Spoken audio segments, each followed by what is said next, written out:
IGEMAR S.A.ko enpresa batzordeak aste honetan jakitera izan duenez, IGEMAR S.A.ko langileen etorkizuna kinka larrian dago. Usurbilgo enpresa hori, Galiziako IGEMAR eta Korporazio IGEMAR, hirurak Grupo IGEMAR S.A.ri dagozkio eta hartzekodunen konkurtsoan daude urtarrilaz geroztik.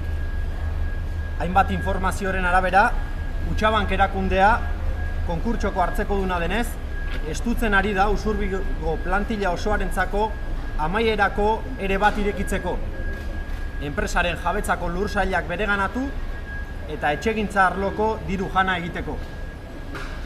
Informazio hori egiaztatzen bada, ondorioa guztiz larria izango da.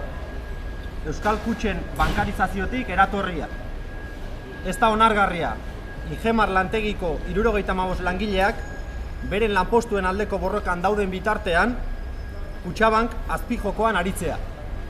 Enpresarekin bat eginez, langileak kalean uzteko espekulazio interesengatik. IGEMARreko langileen egoera latz honetatik, inoiz baino garbiago ikusten dira Euskal Kutxen bankarizazioaren ondorioak eta finantza tresna horiek gabe geratzearen ondorioak. Bankarizazioaren alde agertu ziren alderdi politikoek eta erakundeek azalpenak eman beharko zituzten orain, Kutxabanken sustraien faltari buruz eta ekoizpen sarearekiko eta enpleguarekiko konpromisorik ezari buruz. IGEMARko langileok borrokan jarraituko dugu. Gure lanpostuen alde egiten jarraituko dugu, joan diren urteetan bezala. Zuzendaritzak Usurbilgo plantilla kentzeko dituen asmo despotikoei aurre eginez.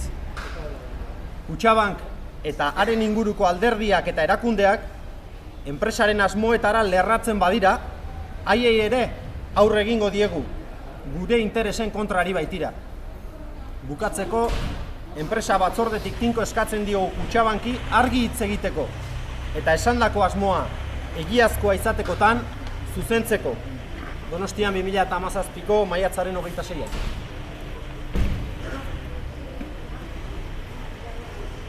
Kutxabank presiona para que se inste desde el mes de enero.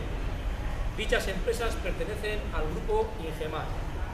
Según diferentes informaciones, la entidad financiera Kutxabank, como acreedor dentro del concurso, está realizando presiones para que se plantee un ERE de extinción para toda la plantilla de Usurbil, con la finalidad de hacerse con terrenos de la propiedad y propiciar un pelotazo urbanístico.